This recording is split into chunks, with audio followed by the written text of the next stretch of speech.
ಎದುರು ನಿಂತು ನೆಕ್ಸ್ಟ್ ನೀವೇನಾದ್ರು ಒಳ್ಳೇದು ಮಾಡಿಲ್ಲ ಅಂದ್ರೆ ಯಾವುದೇ ರಾಜಕೀಯ ಪಕ್ಷಕ್ಕೂ ಓಟ್ ಹಾಕಲ್ಲ, ನಿಮ್ಮನ್ನು ಹತ್ರ ಸೇರಿಸ್ಕೊಳ್ಳಲ್ಲ. ಹಾಗಾಗಿ ನೀವು ದಯವಿಟ್ಟು ನಮ್ಗೆ ಒಳ್ಳೇದು ಮಾಡ್ಬೇಕಂದ್ರೆ ಮನಸ್ಸು ಬಿಟ್ಟು ಮಾಡಿ, ಇಲ್ಲ ಅಂದ್ರೆ ಆಗಲ್ಲ ಅಂದ್ರೆ ನೀವು ರಾಜೀನಾಮೆ ಕೊಟ್ಟು ನಮ್ಮ ಜೊತೆ ಬರೀ ನೀವು ಗುತ್ತಿಗೆ ಕಾರ್ಮಿಕರ ಕೆಲಸ ಮಾಡಿ ಅವಾಗ ನಮ್ಮ ಕೆಲಸ ನಿಮ್ಗೆ ಗೊತ್ತಾಗುತ್ತೆ.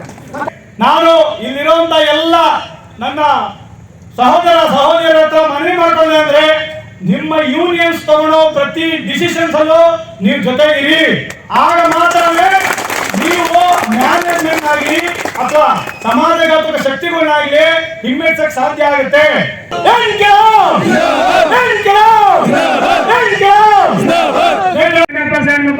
Article 19 rango, 17 rango, 14 rango.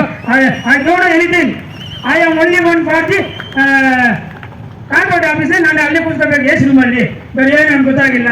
ಬರೋರಿಗೆ correct ಅಣ್ಣ ನೀವು ಸೊನ್ನೆ ಬಿಷಪ್ ಬಾಯಿ ಹುಟ್ಟೆ ಚಾಂದ್ ಬಾಯ ಅವ್ರು ಕೂಡ ನಮಗೆ ಹೆಲ್ಪ್ ಮಾಡಿದ್ದಾರೆ. ನಮ್ಮ ಯೂನಿಯನ್ ಬಂದಿದೆ, HSCW ಬಂದಿದ್ದಾರೆ, ಅಧ್ಯಕ್ಷರು ಮತ್ತು ಪದಾಧಿಕಾರಿಗಳು ಬಂದಿದ್ದಾರೆ. ಅವರು ಎಲ್ಲರೂ ಕೂಡ ಸ್ವಾಗತ. ಈಗ ನಮ್ಮ ಮುಂದೆ ಕಾರ್ಯದರ್ಶಿ ಜನರಲ್ ಸೆಕ್ರೆಟರಿ ವಿಜಯ್ ಕುಮಾರ್ ಅವರು ಒಂದೆರಡು ಮಾತನಾಡಬೇಕಂತ ಬಯಸ್ತೀನಿ.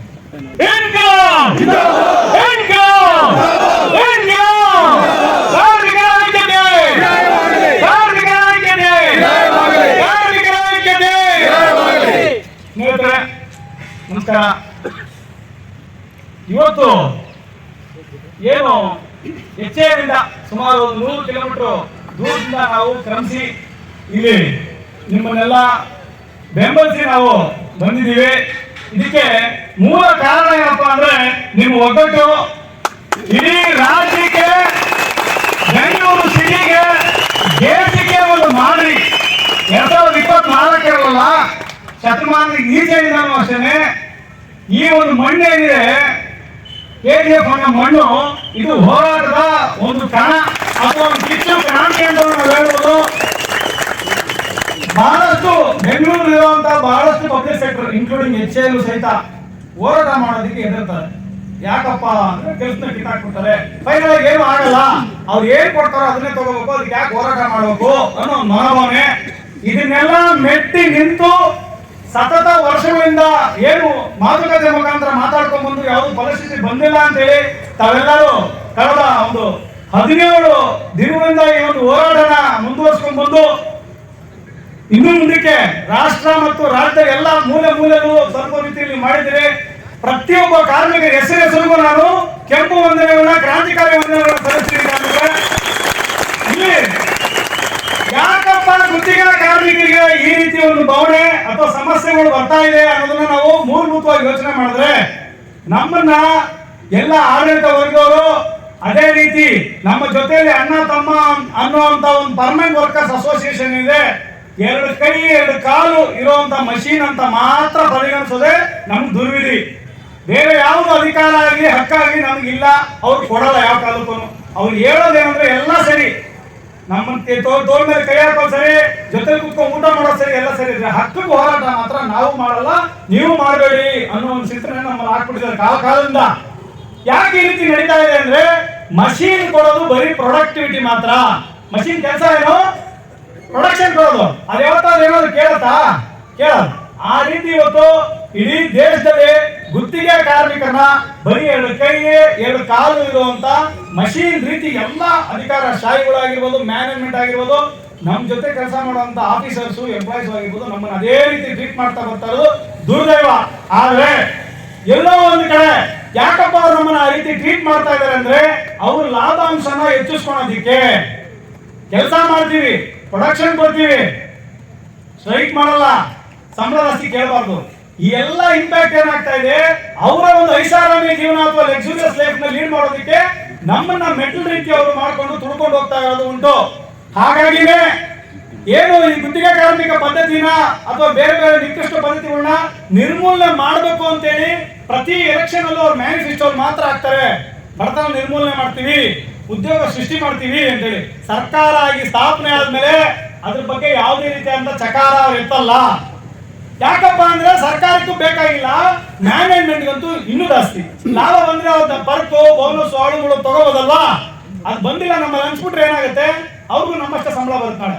ಹಾಗಾಗಿ ಏನು ನಾವು ಪ್ರತಿದಿನ ನಮ್ಮ ಒಂದು ಸಣ್ಣ ಸಣ್ಣ ಬೇಡಿಕೆಗಳು ಅಥವಾ ಹಕ್ಕುಗಳನ್ನ ಇಟ್ಕೊಂಡು ಕೇಳಬೇಕಾ ಬೇಡವಾ, ಹೋರಾಟ ಮಾಡ್ಬೇಕಾ, ಯಾರು ನಮ್ಮನ್ನ ಕಾಯೋರು, ಇದೇ ರೀತಿ ಯೋಚನೆ ಮಾಡ್ಕೊಂಡು ನಾವು ನಮ್ಮ ಸರ್ವಿಸ್ ನ ಮುಗಿಸಿ ಮನೆಗೆ ಹೋಗ್ತಾ ಇದೀವಿ ಬಿಟ್ರೆ ಬೇರೆ ಯಾವ ಲಾಭ ಪಡ್ಕೊಳ್ಳೋ ಅಂತದ್ದು ನಮ್ ಕೈಲಿ ಆಗ್ತಾ ಇಲ್ಲ. ಆ ಎಲ್ಲಾ ಪ್ರಶ್ನೆಗಳಿಗೆ ಉತ್ತರ ಇವತ್ತು ನೀವು ಈ ಸ್ಟೇಜ್ ಅಲ್ಲಿ ಕೊಟ್ಟಿದ್ದೀರಿ. ನಾವು ಹೋರಾಟ ಮಾಡ್ತೀವಿ, ಸಂಬಳ ಜಾಸ್ತಿ ಆಗುತ್ತೆ ಇಲ್ಲ ಅನ್ನೋ ಪ್ರಶ್ನೆ ಅಲ್ಲ. ನಮ್ಮ ಸ್ವಾಭಿಮಾನ, ನಮ್ಮ ಹಕ್ಕು ಉಳಿಸ್ಕೊಳ್ಳೋದಕ್ಕೋಸ್ಕರ ನಾವು ಹೋರಾಟ ಸ್ಟಾರ್ಟ್ ಮಾಡಿದೀವಿ ಅಂತ ಹೇಳಿ ನೀವು ಇಲ್ಲಿ ಕುತ್ಕೊಂಡು ಡೆಲ್ಲಿ ಕುತ್ಕೋಬೇಕಾದವ್ರನ್ನ KGF ಮಣ್ಣು ಕರ್ಸಿದಿರ, ನಿಮ್ಮೆಲ್ಲರಿಗೂ ಧನ್ಯವಾದಗಳು. ನಾವು ಅಲ್ಲೊಬ್ರು ಇಲ್ಲೊಬ್ರು ಹೋರಾಟಗಳನ್ನ ಮಾಡೋದ್ರಿಂದ ಯಾವುದೇ ರೀತಿಯಾದಂತ ಉಪಯೋಗನೂ ಇಲ್ಲ. ಮುಂದೆ ನಮ್ಮೆಲ್ಲರ ಆಲೋಚನೆಗಳು ಒಂದೇ ಆಗಿದ್ದಲ್ಲಿ ಯಾವ ರೀತಿ ಪರ್ಮನೆಂಟ್ ವರ್ಕರ್ಸ್ ಅಸೋಸಿಯೇಷನ್ಗೆ ಫೆಡರೇಷನ್ಗಳು 4 ಫ್ರೆಂಡ್ಸ್ ಅಂತ ಮಾಡ್ಕೊಂಡಿದಾರೋ ಅದೇ ರೀತಿ ನಾವು ಗುತ್ತಿಗೆ ಕಾರ್ಮಿಕರೆಲ್ಲ ಸೇರಿ all public sectors national wide ಅಲ್ಲಿ ನಾವು ಒಂದು ವೇದಿಕೆ ಮಾಡಿದ್ದೇ ಆದಲ್ಲಿ ನಾವು ಗೌರ್ಮೆಂಟ್ ಜೊತೆ ಕುತ್ಕೊಂಡು ನೆಗೋಸಿಯೇಷನ್ ಮಾಡಬಹುದು. ನಮಗೂ ಕೆಲವೊಂದು ಹಕ್ಕುಗಳು ಸಿಗ್ತವೆ, ಖಂಡಿತ ಸಿಗುತ್ತೆ. ಪ್ರತಿಪಾದನೆ ಮಾಡಬೇಕು ಸ್ನೇಹಿತರೆ. ಏನಪ್ಪ ಅಲ್ಲಿಂದ ಬಂದಿದ ತಕ್ಷಣ ಇವರು ಸಿಕ್ಕಾಪಟ್ಟೆ ಬಿಡ್ತಾ ಇದ್ದಾರೆ ಅಂತ ಅನ್ಕೋಬೇಡಿ. ಇದೇ ಜೀವನ. ನೀವು 1 ದಿನ 2 ದಿನ 3 ದಿನ ಯಾವುದೋ ಒಂದ್ ದಿನ ಸೋತೋಗಿ ಮನೆಗೆ ಹೋಗ್ತೀರಾ ಅಥವಾ ಮನೆಯಲ್ಲಿರೋ ಪರಿಸ್ಥಿತಿ ನೋಡಿ ವಾಪಸ್ ಕೆಲ್ಸಕ್ಕೆ ಹೋಗ್ತೀರಾ ಅಂತ ಅವರು. ನಾವು ಇನ್ನು ಇವತ್ತೊಂದ್ ದಿನ ಪ್ರಯತ್ನ ಮಾಡೋಣ, ನಾಳೆ ಬೆಳಿಗ್ಗೆ ಚೇಂಜ್ ಆಗ್ಬೋದು ಅಂತ ನೀವು. ಇದ್ರಲ್ಲಿ ಯಾರು ಪೇಷನ್ಸ್ ನ ಕಳ್ಕೊತಾರೆ ಅನ್ನೋದು ಮಾತ್ರ ತುಂಬಾ ಇಂಪಾರ್ಟೆಂಟು. ಹಾಗಾಗಿ ನಾನು ಇಲ್ಲಿರುವಂತ ಎಲ್ಲ ನನ್ನ ಸಹೋದರಿಯರ ಹತ್ರ ಮನವಿ ಮಾಡ್ಕೊಂಡೆ ಅಂದ್ರೆ ನಿಮ್ಮ ಯೂನಿಯನ್ಸ್ ತಗೊಳ್ಳೋ ಪ್ರತಿ ಡಿಸಿಷನ್ಸ್ ಅಲ್ಲೂ ನೀವು ಜೊತೆಗಿರಿ. ಆಗ ಮಾತ್ರವೇ ನೀವು ಮ್ಯಾನೇಜ್ಮೆಂಟ್ ಆಗಲಿ ಅಥವಾ ಸಮಾಜಘಾತಕ ಶಕ್ತಿಗಳನ್ನಾಗಲಿ ಹಿಮ್ಮೆಚ್ಚಕ್ಕೆ ಸಾಧ್ಯ ಆಗುತ್ತೆ. ಇಲ್ಲ ನನಗೆ ತೊಂದರೆ ಇದೆ, ಫೀಸ್ ಕಟ್ಟಬೇಕು, ಮನೆ ಬಾಡಿಗೆ ಕಟ್ಟಬೇಕು, ಗ್ಯಾಸ್ ಸಿಲಿಂಡರ್ ದುಡ್ಡು ಬೇಕು ಅಥವಾ EMI ಕಟ್ಟಬೇಕು ಅಂತ ಏನಾದ್ರೂ ಮಾಡಿದ್ರೆ 20, 30, 40 ರೂಪಾಯಿ ಮೇಲೆ ಜಾಸ್ತಿ ಆಗಲ್ಲ. ಮತ್ತೆ ನೀವು ರಿವಿಷನ್ ಹೋಗ್ಬೇಕಂದ್ರೆ 5 ವರ್ಷ 10 ವರ್ಷ ಕಾಯ್ಬೇಕು. ಒಂದ್ಸಲ ಚಾರ್ಟರ್ ಡಿಮ್ಯಾಂಡ್ ಕೊಟ್ರೆ ನಾಳೆ ಕರೆಯಲ್ಲ ಅವರು. ಇವಾಗ ಹೆಂಗೆ 3-4 ವರ್ಷ ಆಗಿದೆಯೋ ಅದೇ ರೀತಿ ಮತ್ತೆ ಚಾರ್ಟರ್ ಡಿಮ್ಯಾಂಡ್ ಕೊಟ್ಮೇಲೆ 3-4 ವರ್ಷ ಖಂಡಿತ ಆಗುತ್ತೆ. ಯೋಚನೆ ಮಾಡಿ. ಇವತ್ತು ನಾವೇನಾದ್ರೂ ಬೆಂಡ್ ಆದ್ರೆ ನಾಳೆ ನಮ್ ಜಾಗದಲ್ಲಿ ಇದೇ ಹೋರಾಟ ನಮ್ಮ ಮಕ್ಕಳು ಮಾಡ್ಬೇಕಾಗುತ್ತೆ. ಆ ಪರಿಸ್ಥಿತಿ ಬೇಕಾ? ಊಟ ಮಾಡಿದ್ರೆ ಎಲ್ಲರೂ ಆ ಪರಿಸ್ಥಿತಿ ನಮ್ಗೆ ಬೇಕಾ? ನಮ್ಮ ಮಕ್ಕಳು ನಾಳೆ ಗುತ್ತಿಗೆ ಕಾರ್ಮಿಕರಾಗಿ ಈ ದೇಶದಲ್ಲಿ ದುಡಿಬೇಕಾ? ಹಾಗಾದ್ರೆ ನಾವೇನ್ ಮಾಡ್ಬೇಕು? ಹೋರಾಟ ಮಾಡಬಹುದಾ?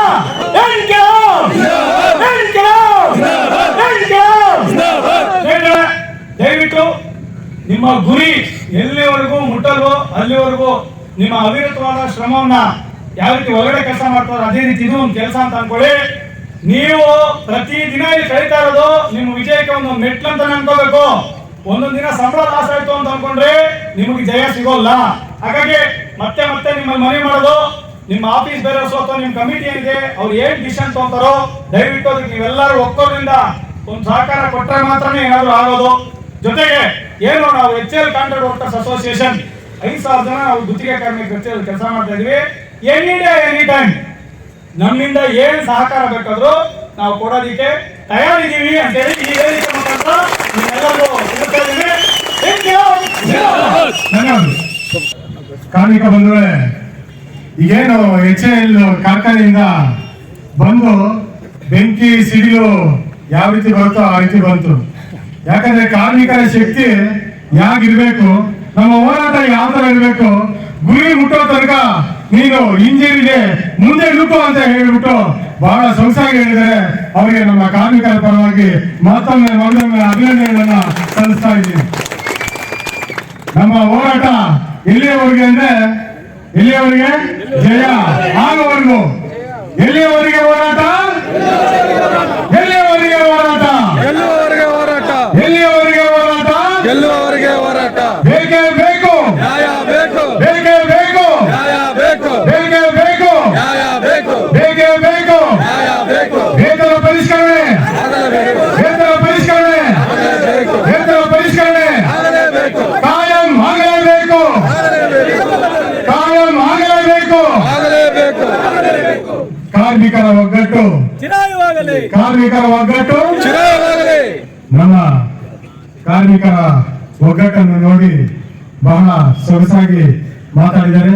ಹಾಗೆ HAL ಕಾರ್ಮಿಕರ 5,000 ಜನ ಶಕ್ತಿಯನ್ನ ನಮಗೆ ಕೊಡೋದಕ್ಕೆ ಈ ಸಂದರ್ಭದಲ್ಲಿ ಮನಸ್ಫೂರ್ತಿಯಾಗಿ ಹೇಳಿದ್ದಾರೆ. ಅವರಿಗೆ ಅಭಿನಂದನೆಗಳು. ಹಾಗೆ HAL ಕಾರ್ಮಿಕರಿಂದ ಬಂದಿರತಕ್ಕಂತ ಆರ್ಗನೈಸಿಂಗ್ ಸೆಕ್ರೆಟರಿ ಆಗಿರ್ತಕ್ಕಂಥ ಚಂದ್ರಶೇಖರನ್ ಅವರು ನಮ್ಮನ್ನು ಉದ್ದೇಶಿಸಿ ಈ ಸಂದರ್ಭದಲ್ಲಿ ಮಾತನಾಡಬೇಕಂತ ಹೇಳ್ಬಿಟ್ಟು ಕೇಳ್ಕೊಳ್ತಾ ಇದ್ದೀನಿ. ಎಲ್ಲಾ ಕಾರ್ಮಿಕರಿಗೂ ನಮಸ್ಕಾರ. ಏನ್ ನೀವು 17 ದಿನದಿಂದ ಇಲ್ಲಿ ಕೂತಿದ್ದೀರಿ, ಇದು ತಮಾಷೆ ಮಾತಲ್ಲ. ಯಾಕಂದ್ರೆ ಎಷ್ಟೋ ಕಾರ್ಖಾನೆಗಳಲ್ಲಿ 1 ದಿನ 2 ದಿನ ಸ್ಟ್ರೈಕ್ ಮಾಡ್ಬಿಟ್ಟು ಮನೆಗೆ ಹೋಗ್ಬಿಟ್ಟಿರ್ತಾರೆ. ಇದು ಅದೇ ಅನ್ಕೊಂಡು ಎಲ್ಲಾ ಮ್ಯಾನೇಜ್ಮೆಂಟ್ ನಮ್ಮನ್ನ ತಿಳ್ಕೊಂಡಿರ್ತಾರೆ. ದಯಮಾಡಿ ಎಲ್ಲರೂ ಗಮನಿಸಬೇಕಾಗಿರೋದು, ಈ ಮಂದಿ ಯಾರು ಇದು ಬರಬೇಕಾಗಿರೋದು ಯಾರು? ಬಟ್ ನಮ್ಮನ್ನ ಹಾಕೋದು ಯಾರು? ಬೇರೆ ರಾಜ್ಯದಿಂದ ಬಂದು ನಮ್ಮನ್ನು ಕೂಲಿಗಳಾಗಿ ಆಗಿಸಿ ಅವರು ಮೇಲೆ ಕುತ್ಕೊಂಡು ಅವರು ಲಾಭ ಮಾಡ್ಕೊತಾರೆ. ಹೊರತು ನಾವು ಕಾಂಟ್ರಾಕ್ಟ್ ನೋಡ್ಕೋದು ಅಂತ ಕಾಂಟ್ರಾಕ್ಟ್ ನೋಡ್ಕೋತೀವಿ. ಇಲ್ಲ ದುಡ್ಡು ಇಲ್ಲ ಸಾಯ್ಬೇಕಾ? ನಾವೇನ್ ಮಾಡಬೇಕು? ನಾವು ಕಾಂಟ್ರಾಕ್ಟ್ ತೊಡಗಿ ನಾವು ನಿಮ್ಮ ಸಮಾನ ಪರ್ಮನೆಂಟ್ ವರ್ಕರ್ಸ್ ಅಂತ ಯೋಚನೆ ಮಾಡಿ ಹೋರಾಟ ಮಾಡಬೇಕು. ಆಗ್ಲೇ ಅವ್ರಿಗೆ ಅರ್ಥ ಆಗೋದು. ನಾವು ಯಾವುದೇ ಒಂದು ಪಕ್ಷಕ್ಕೆ ಓಟ್ ಹಾಕಿದ್ರೆ ಅವ್ರು ನಮ್ಗೆ ಒಳ್ಳೇದು ಮಾಡ್ತಾರೆ, ಅಧಿಕಾರಿಗಳನ್ನ ಏನು ಕೇಳ್ತಾರೆ ಅಂತ. ಆದ್ರೆ ಅವ್ರು ಏನ್ ಮಾಡ್ತಾರೆ, ಅಧಿಕಾರಿಗಳ ಜೊತೆ ಶಾಮೀಲ್ ಆಗಿ ನಮ್ಮನ್ನು ಗುತ್ತಿಗೆ ಇನ್ನೂ ಕೆಳಗೆ ತುಳಿತಾರೆ. ಯಾಕಂದ್ರೆ ಅವ್ರಿಗೆ ಅವ್ರ ಮನೇಲಿ ಕೆಲಸ ಮಾಡೋರು ಯಾರು ನಾವೇ ಅಂತ. ಬಾಬಾ ಸಾಹೇಬ್ ಅಂಬೇಡ್ಕರ್ ಅವರು ಅಷ್ಟು ಕಷ್ಟಪಟ್ಟು ಸಂವಿಧಾನ ಮಾಡಿರೋದು ಎಲ್ಲ ಏನು ಕೆಳವರ್ಗದವ್ರನ್ನ ಕೆಳಗಡೆ ಇರಕ. ಮತ್ತೆ ನಾವೇನ್ ಮಾಡಬೇಕು? ಎಲ್ಲಾ ಪಕ್ಷಗಳಿಗೂ ನಾವು ತಿಳ್ಕೊಂಡ್ಬಂದೆ. ನಿಮ್ ಕೈಯಲ್ಲಾದ್ರೆ ಎಲ್ರಿಗೊಂದು ಸಮಾನ ಅವಕಾಶ ಕೊಡಿ. ಇಲ್ಲ ಅಂದ್ರೆ ಹೇಳ್ಬಿಟ್ಟು ಬಂದ್ರೆ ನಂತರ ನೀವು ಕೂಲಿ ಕಾರ್ಮಿಕರಾದ್ರಿ. ಅದು ಬಿಟ್ಟು ನಾವು ಅದು ಮಾಡ್ತೀವಿ ಅಂತ ಆಲೋಚನೆ ಕೊಟ್ಟು ಅವಾಗ ಕೂತ್ಕೊಂಡ್ಬಿಟ್ರೆ ನಮ್ಗೆ ಒಳ್ಳೇದಾಗುತ್ತಾ? ದಯವಿಟ್ಟು ನಾವು ಬರೀ ಬೆಮ್ಮೆಲ್ಲು HAL ಕಾರ್ಮಿಕರಲ್ಲ, ಇಡೀ ಭಾರತದ ಎಲ್ಲಾ ಗುತ್ತಿಗೆ ಕಾರ್ಮಿಕರು ಒಂದಾಗಿ ಇದ್ದು ಅಂದ್ರೆ ಏನಾಗ್ಬೋದು? ಅದೇ ನಾವು ಮುಂದಿನ ದಿನಗಳಲ್ಲಿ ನೀವು ವೀಕ್ಷಣೆ ಮಾಡಬಾರ್ದು. ದಯಮಾಡಿ ಎಲ್ಲಾ ಸರ್ಕಾರಗಳಿಗೂ ಹೇಳ್ತಾ ಇದೀವಿ, ನಾವು ಯಾವುದೇ ಪಕ್ಷಕ್ಕೂ ಎಲ್ಲಾ ಸರ್ಕಾರಗಳಿಗೂ ಹೇಳ್ತಾ ಇರೋದು, ನೀವು ಆ ಪಕ್ಷದ ಮೇಲೆ ನೀವು ಹೇಳಿ, ನಿಮ್ಮ ಪಕ್ಷದ ಮೇಲೆ ಅವ್ರು ಹೇಳಿ, ಡ್ರಾಮ ಮಾಡೋದು ಬೇಡ. ದಯಮಾಡಿ ಎಲ್ಲಾ ಗುತ್ತಿಗೆ ಕಾರ್ಮಿಕರನ್ನು ಗುತ್ತಿಗೆದಾರನ್ನ ನೀವು ಬದಿ ವ್ಯಕ್ತಿ ಗುತ್ತಿಗೆದಾರರು ಕೆಲಸ ಮಾಡ್ತಾರ? ಯಾರು ಮಾಡಲ್ಲ. ಅವ್ರು ಬರೋದು ಬರೀ ಲಾಭ ಅಂಶಕ್ಕೆ ಮಾತ್ರ. ಹಂಗಾಗಿ ಕಟ್ಟಾಬಿದ್ದಿ ಕೆಲಸ ಮಾಡೋದು ಯಾರು? ನಮಗೆ ಒಳ್ಳೇದಾಗಿ ಮಾಡ್ಬೇಕಾಗಿದ್ದ ಯಾರು? ನಾವೇನು ಗ್ರೇಡ್ ಕೇಳ್ತಾ ಇದೀವ, ಪ್ರಮೋಷನ್ ಕೇಳ್ತಾ ಇದೀವ? ಯಾವ್ದು ಕೇಳ್ತಾರೆ? ಬೇರೆ ಸಮಯಕ್ಕೆ ತಕ್ಕಂಗೆ ಏನ್ ನಮ್ಗೆ ತರಕಾರಿ ಆಗ್ಬೋದು, ರೇಷನ್ ಆಗ್ಬೋದು, ಜೀವನ ಮಟ್ಟ ಆಗ್ಬೋದು ಸುಧಾರಿಸ್ಕೊಳ್ಳಕ್ಕೆ ಕಾಲಕ್ಕೆ ಪೇಮೆಂಟ್ ಜಾಸ್ತಿ ಆಗ್ಬೇಕು. ಅದನ್ನ ಮಾಡ್ರಿ ಅಂದ್ರೆ ನೀವು ಅದನ್ನ ಮಾಡಿರಾ ಇನ್ನೂ ಕೆಳಮಟ್ಟಕ್ಕೆ ತಳ್ತೀನಿ ಅಂದ್ರೆ ನಾವೇನ್ ಮಾಡ್ಬೇಕು? ಹೋರಾಟ ಮಾಡಬೇಕು. ಹಾಗಾಗಿ ನಮ್ಮ ಎಲ್ಲಾ ಕಾರ್ಮಿಕರು ನಾವು 5,000 ಜನ ಹೇಳಿದೀವಿ. 5,000 ಜನ ಜೊತೆಗೆ ನೀವು ಎಷ್ಟು 3,000 ಜನ ಇದ್ದೀರಾ? 8,000 ಜನ. ಇಡೀ HAL ಸೇರಿದ್ರೆ ಒಂದು ಕನಿಷ್ಠ ಒಂದು 25,000 ಜನ ಕಾರ್ಮಿಕರು ಆಗ್ತೀವಿ. ನಾವು 2 ಲಕ್ಷ ಹಾಗೆ ಆಗ್ತೀವಿ. ಅಷ್ಟು ಜನ ಇದ್ದು ನಿಂತ್ರೆ ಏನಾಗ್ಬೋದು? ದೊಡ್ಡ ಹೋರಾಟ ಆಗುತ್ತೆ. ಅದ್ರ ಜೊತೆಗೆ ನಮ್ಮ ಕುಟುಂಬದವರು ನಿಂತು ನೆಕ್ಸ್ಟ್ ನೀವೇನಾದ್ರು ಒಳ್ಳೇದು ಮಾಡಿಲ್ಲ ಅಂದ್ರೆ ಯಾವುದೇ ರಾಜಕೀಯ ಪಕ್ಷಕ್ಕೂ ಓಟ್ ಹಾಕಲ್ಲ, ನಿಮ್ಮನ್ನು ಹತ್ರ ಸೇರ್ಕೊಳ್ಳಲ್ಲ. ಹಾಗಾಗಿ ನೀವು ದಯವಿಟ್ಟು ನಮ್ಗೆ ಒಳ್ಳೇದು ಮಾಡ್ಬೇಕಂದ್ರೆ ಮನಸ್ಸು ಬಿಟ್ಟು ಮಾಡಿ. ಇಲ್ಲ ಅಂದ್ರೆ ಆಗಲ್ಲ ಅಂದ್ರೆ ನೀವು ರಾಜೀನಾಮೆ ಕೊಟ್ಟು ನಮ್ಮ ಜೊತೆ ಬರ್ರಿ. ನೀವು ಗುತ್ತಿಗೆ ಕಾರ್ಮಿಕರ ಕೆಲಸ ಮಾಡಿ ಅವಾಗ ನಮ್ಮ ಕಷ್ಟ ನಿಮ್ಗೆ ಗೊತ್ತಾಗುತ್ತೆ ಅಂತ ಮಾತು ಹೇಳ್ತಾ ಎಲ್ಲರಿಗೂ ಧನ್ಯವಾದಗಳು ತಿಳಿಸ್ತಾರೆ. ಈ ಪಬ್ಲಿಕ್ ಸೆಕ್ಟರ್ ನಲ್ಲಿ ಒಂದು ಇತಿಹಾಸ ಬಂದಿದೆ. ನಮ್ಮ HAL ಕಾರ್ಮಿಕರು ಇಲ್ಲಿ ಬೆಂಬಲ ಕಾರ್ಮಿಕರ ಜೊತೆಯಲ್ಲಿ ಬಂದು ಸೇರಿರುವುದು ಒಂದು ಇತಿಹಾಸ ಆಗಿದೆ ಅಂತ ಈ ಸಂದರ್ಭದಲ್ಲಿ ಹೇಳ್ತಾರೆ. ನಮ್ಮ ಸ್ನೇಹಿತರು ಜನರಲ್ ಸೆಕ್ರೆಟರಿ ವಿಜಯ್ ಕುಮಾರ್ ಅವರು ಮಾತನಾಡಿದ ಇವತ್ತು ಇರುವ ಪರಿಸ್ಥಿತಿ ಬಗ್ಗೆ ತುಂಬಾ ಕೂಲಂಕುಷವಾಗಿ ಹೇಳಿದರು. ಅದರಲ್ಲಿ ಒಂದು ಅವರು ಸಜೆಷನ್ ಹೇಳಿದ್ದಾರೆ, ಒಂದು ಸಲಹೆ ಕೊಟ್ಟಿದ್ದಾರೆ. ಈಗ ಯಾರು ಪಬ್ಲಿಕ್ ಸೆಕ್ಟರ್ ನಲ್ಲಿ ಇರುವ ಯೂನಿಯನ್ ಅವರು ಮ್ಯಾನೇಜ್ಮೆಂಟ್ ಕೇಳಕ್ಕೆ ಒಂದು ಧೈರ್ಯ ಬರಲ್ಲ, ಸರ್ಕಾರ ಅಂತ ಕೇಳಕ್ಕೆ ಒಂದು ಧೈರ್ಯ ಇಲ್ಲ ಅಂತ ಒಂದು ಪರಿಸ್ಥಿತಿ ಉಂಟಾಗಿದೆ. ಅದು ಮೀರಿ ಈಗ ನೀವು ಹೋರಾಟ ಮಾಡಿರೋದು ಇದು ಒಂದು ಇತಿಹಾಸ ಬಂದಿದೆ ಅಂತ ಮತ್ತೊಂದು ನಾನು ಹೇಳಕ್ಕೆ ಇಷ್ಟಪಡ್ತೀನಿ. ಇನ್ನೊಂದು ಅವರು ಹೇಳಿದ್ದಾರೆ, ಒಂದು ಫೆಡರೇಷನ್ ಮಾಡಬೇಕು, ಒಂದು ಯೂನಿಟಿ ಎಲ್ಲ ಡೆವಲಪ್ ಮಾಡಬೇಕು ಅಂತ ಹೇಳಿದ್ದಾರೆ. ನಿಮಗೆಲ್ಲ ಗೊತ್ತು, 1973 80ನಲ್ಲಿ ಬ್ಯಾಂಗ್ಳೂರ್ ಬೇಸ್ಡ್ ಪಬ್ಲಿಕ್ ಸೆಕ್ಟರ್ ಒಂದು ಇತಿಹಾಸ ಇದೆ. 80 ಸ್ಟ್ರೈಕ್ ಮಾಡಿ ನಮ್ಮ ಕಾಮ್ರೇಡ್ ಬಾಲಸುಬ್ರಹ್ಮಣ್ಯಂ ಬೆಂಬಲ್ KGF ನಲ್ಲಿ ಗುಂಡು ಮೂಲಕ ಅವರು ಬಲಿ ಕೊಟ್ಟಿರೋದು ನಾವು ನೋಡಿದೀವಿ. ಹಲವಾರು ಇತಿಹಾಸಗಳಲ್ಲಿ ಅವಾಗ JAF ಅಂತ ಆರಂಭ ಆಗಿರೋದು JSC ಮತ್ತು JF ಆಗಿದೆ. ಈಗ ನಮ್ಮ ಸ್ನೇಹಿತರು ಹೇಳ್ತಾರ, ನಾವುಗಳ KGF ಬ್ಯಾಂಗ್ಳೂರು ಬೇಸ್ ನಲ್ಲಿ ನಾವುಗಳ ಗುತ್ತಿಗೆ ಕಾರ್ಮಿಕರ ಒಂದು ಜಾಯಿಂಟ್ ಆಕ್ಷನ್ ಕಮಿಟಿಯಿಂದ ನಾವು ಮಾಡಕ್ಕೆ ಈ ಅವಕಾಶ ಬಂದಿದೆ ಅಂತ ಇದು ಈಗ ಮಂತ್ರಿಗೆ ಹೋಗಿ ಮುಟ್ಟಬೇಕು, ನಿಮ್ಮ CM ಕಿವಿಗೆ ಹೋಗ್ಬೇಕು. ಇಲ್ಲಿ ಹಲವಾರು ಅಧಿಕಾರಿಗಳಿದ್ದಾರೆ, ಲೇಬರ್ ಡಿಪಾರ್ಟ್ಮೆಂಟ್ ಇದ್ದಾರೆ, ಪೊಲೀಸ್ ಡಿಪಾರ್ಟ್ಮೆಂಟ್ ಇದ್ದಾರೆ, ಹಲವಾರು ಡಿಪಾರ್ಟ್ಮೆಂಟ್ ಇದ್ದಾರೆ. ನೀವು ಕರೆಕ್ಟ್ ಆಗಿ ಹೋಗಿ ಹೇಳ್ಬೇಕು, ಕಾರ್ಮಿಕರ ಐಕ್ಯತೆ ಜಾಸ್ತಿ ಆಗ್ತಾ ಇದೆ.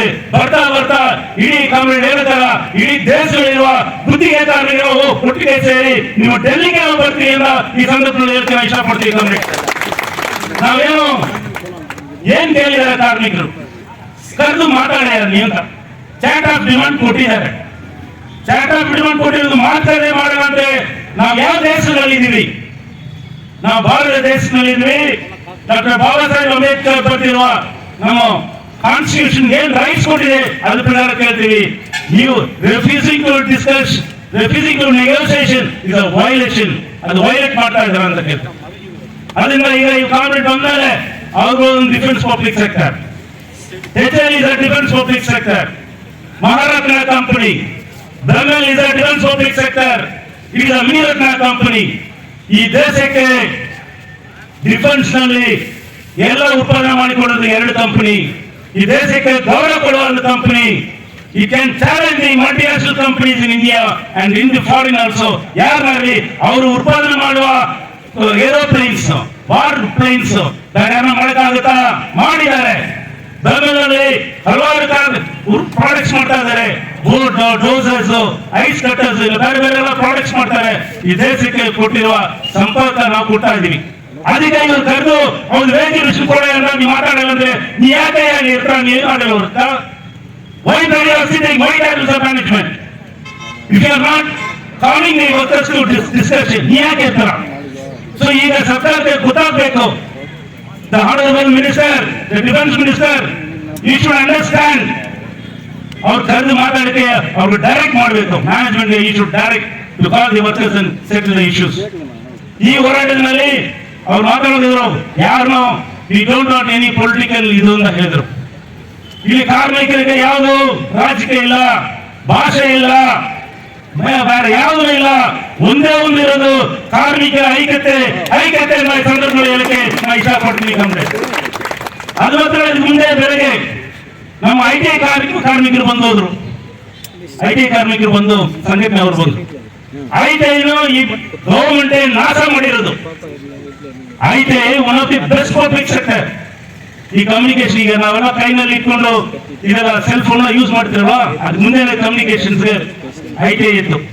ITI ಏನಾಯ್ತು, ಈಗ ಕ್ಲೋಸರ್ ಸ್ಟೇಜ್ ಬಂದು. ಸೊ ಅಲ್ಲಿರುವ ಗುತ್ತಿಗೆ ಕಾರ್ಮಿಕರು ಸಂಘಟನೆ ಮಾಡಿ ಇಲ್ಲಿ ಬಂದಿದ್ದಾರೆ. ನನಗೆ ನಾನು ಜನರಲ್ ಸೆಕ್ರೆಟರಿ ಇರುವಾಗ JF ಮೀಟಿಂಗ್ ನಲ್ಲಿ ಮಾಡುವಾಗ ಡೆಲ್ಲಿನಲ್ಲಿ ಒಂದು ಕನ್ವೆನ್ಷನ್ ನಡೀತು. ಅವಾಗ ITI president, permanent workers union president ಅವ್ರು ಮಾತಾಡೋದು ಅವ್ರ ಕಣ್ಣಲ್ಲಿ ನೀರು ಬಂದ್ಬಿಟ್ಟು, IT ಕಾರ್ಮಿಕ ಹೋಗಿದೆ, ಅವ್ರು ಸಂಬಳ ಕೊಡ್ತಾ ಇಲ್ಲ, ಏನು ಮಾಡಿಲ್ಲ ಅಂತ. ಅವಾಗ ಸೋನಿಯಾ ಗಾಂಧಿ ಎಲ್ಲ ಹೋಗಿ ಮೀಟ್ ಮಾಡಿದ್ರು. ಆಮೇಲೆ ಅದಕ್ಕೇನು ಸ್ವಲ್ಪ ರಿಲೀಫ್ ಸಿಕ್ತು. ಸೊ ಈಗ ನಾವು ಕೇಳಿದ್ರು, ಇವತ್ತು ಬೆಂಗಳೂರಿನಲ್ಲಿ ಕೆಲಸ ಮಾಡುವ ಗುತ್ತಿಗೆ ಕಾರ್ಮಿಕರ ಪರಿಸ್ಥಿತಿ ಅದೇ HAL ನಲ್ಲಿದೆ, ITI ನಲ್ಲಿದೆ, ಬೇರೆ ಬೇರೆ ಕಾರ್ಖಾನೆಯಲ್ಲಿ ಕೆಲಸ ಮಾಡೋ ಎಲ್ಲ ಗುತ್ತಿಗೆ ಕಾರ್ಮಿಕರಿದೆ. ನಾವೆಲ್ಲ ಈ ಹೋರಾಟ ಮೂಲಕ ಐಕ್ಯ ಆಗೋಕ್ಕೆ ಒಂದು ಅವಕಾಶ ಕೊಟ್ಟಿದೆ ಅಂತ ಈ ಸಂದರ್ಭದಲ್ಲಿ ಹೇಳಕ್ಕೆ ಇಷ್ಟಪಡ್ತೀನಿ.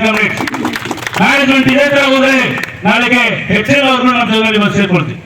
ನಾವೆಲ್ಲ ಬರ್ತೀವಿ ಬ್ಯಾಂಗ್ಳೂರ್ಗೆ, KGF ನಾವೆಲ್ಲ ಬರ್ತೀವಿ. HAL ಬರಲಿ, ITI ಬರಲಿ, BHEL ಕೆಲಸ ಎಲ್ಲ ಪಬ್ಲಿಕ್ ಸೆಕ್ಟರ್ ಇರೋ ಬೆಂಗಳೂರಲ್ಲಿ ಎಲ್ಲ ಬರಲಿ. ಮ್ಯಾನೇಜ್ಮೆಂಟ್ ಅಲ್ಲಿ ಗವರ್ಮೆಂಟ್. ಸೊ ನಾವು ಇದು ಜಾಸ್ತಿ ಮಾಡೋದು ಬೇಕಾಗಿಲ್ಲ. We want a peaceful solution. ಒಂದು ಶಾಂತಿಯುತವಾಗಿ ಒಂದು ಮಾತುಕತೆ ಮೂಲಕ ಒಂದು ಅಗ್ರಿಮೆಂಟ್ ಮಾಡಬೇಕಂತ ನಾವು ಕೇಳ್ತಾ ಇದ್ದೀವಿ. ಅಷ್ಟೇ ಕೇಳ್ತೀವಿ. ಇಲ್ಲಿ ಹಲವಾರು ಜನ ಬಂದು ಹೋಗ್ತಾರೆ. ಅವರು ಲೆಜಿಸ್ಲೇಷನ್ ಮಾಡಿದ ಕೆಪಾಸಿಟಿ ಇರೋ ಜನ ಎಲ್ಲ ಬಂದು ಹೋಗ್ತಾರೆ. ಅವ್ರಿಗೆ ಅರ್ಥ ಆಗ್ಬೇಕು. ಅವ್ರು ಕೇಳಿದ್ರು ಸರ್ಕಾರ ಇದು ಮ್ಯಾನೇಜ್ಮೆಂಟ್ ಕೂತ್ಕೊಂಡು ಮಾತಾಡಕ್ಕೆ ಒಂದು ಅವಕಾಶ ಮಾಡಿಕೊಡಿ ಅಂತ. RLC ಹೇಳಿದ್ರೆ ಕೇಳಲ್ಲ, ಯಾರು ಹೇಳಿದ್ರೆ ಕೇಳಲ್ಲ ಅಂದ್ರೆ ಈ ಹೋರಾಟ, ಈ ಆಯ್ಕೆ ನೀವು ಖಂಡಿತವಾಗಿ ಕೇಳಬೇಕು. ಇವ್ರ ಕರೆದು ಮಾತಾಡಕ್ಕೆ ಒಂದು ಪರಿಸ್ಥಿತಿ ಬಂದೇ ಬರುತ್ತೆ ಅಂತ ಈ ಸಂದರ್ಭದಲ್ಲಿ ಹೇಳಕ್ಕೆ ಇಷ್ಟಪಡ್ತೀನಿ. ಅದನ್ನ ನೀವು ಬಂದಿರೋದು ನಿಜವಾಗ್ಲಿ ನನ್ನ ಇರುವ ಅನುಭವ, ನನಗೆ ಟ್ರೈನಿಂಗ್ ನಲ್ಲಿ ಕೆಲಸ ಮಾಡುವ ಅನುಭವದಲ್ಲಿ ನನಗೆ ತುಂಬಾ ಒಂದು ಎಂತಿಯಾಸದ ಒಂದು ಖುಷಿ ಬಂದಿದೆ. ಈ ಕಾರ್ಮಿಕರು ನೀವೆಲ್ಲ ಒಟ್ಟಿಗೆ ಸೇರಿ ಖಂಡಿತವಾಗಿ ಈ ಹೋರಾಟಕ್ಕೆ ಒಂದು ಗೆಲ್ಲು ಬಂದೇ ಬರುತ್ತೆ ಅಂತ ಈ ಸಂದರ್ಭದಲ್ಲಿ ಹೇಳಿ ನಿಬಂಧನೆಗೆ ನಾನು ಧನ್ಯವಾದ ಹೇಳಿ ಮುಗಿಸ್ಕೊಳ್ತೀನಿ. Thank you.